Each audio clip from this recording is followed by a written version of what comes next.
Alo. Teşekkür ediyorum. Sağ olun. Nasılsınız?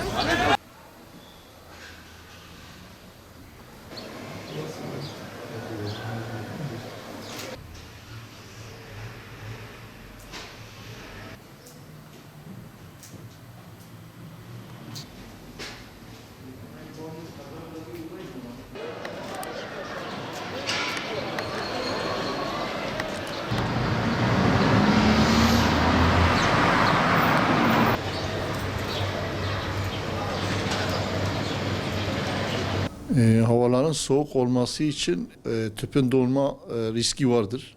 Şimdi sürekli gaz akışı olduğu zaman donma yapar. Donma yapar. Bunun önlemini de nasıl alacaksınız?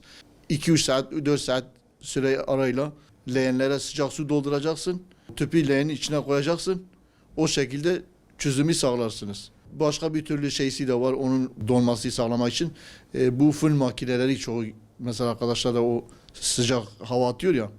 Onlarla da şey yapıyorlar, onun donmasını sağlıyorlar. Çoğu kişi de mesela 2 tane tüp kullanıyor. Öbürü donduğu zaman onu sıcak su içine koyar, öbür yedekini takar. O şekilde verimli alır. Yoksa aksi halde mesela soğuk havalarda tüp donma yapar. Ateş yakması şeydir yani sakıncası olur. Yani onu gereken arkadaş yapmamaları lazım. Çünkü o sağlıklı bir şey değil. Sağlıklı olan fön makinesi bir de sıcak su. Közdür, ateştir onlar tehlikeye gider. Arkadaşlar onlar da uzak dursunlar. Bu ev içinde dolmaz. Ev içi yani duvar örülüdür ya. Ev içinde dolmaz kolay kolay o yapmaz. 1 saat 2 saatle şey olmaz mesela dolma yapmaz. Evde mesela bir yemek yaparsa misal diyelim 1-2 saatte pişirir. O donma yapmaz. Ama dışarıda soğuk hava olduğu zaman bu sefer eksiye düştüğü zaman bir de mesela dönerci arkadaşlar var. Onlar sabahtan akşama kadar hiç durmuyor. Açık.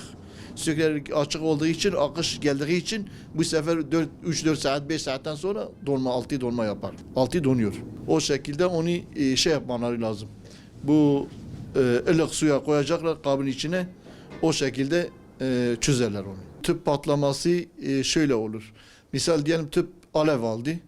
Tüp alev aldıktan sonra patlamıyor. O tüpün gazı bittikten sonra tüp gazı bitti mi?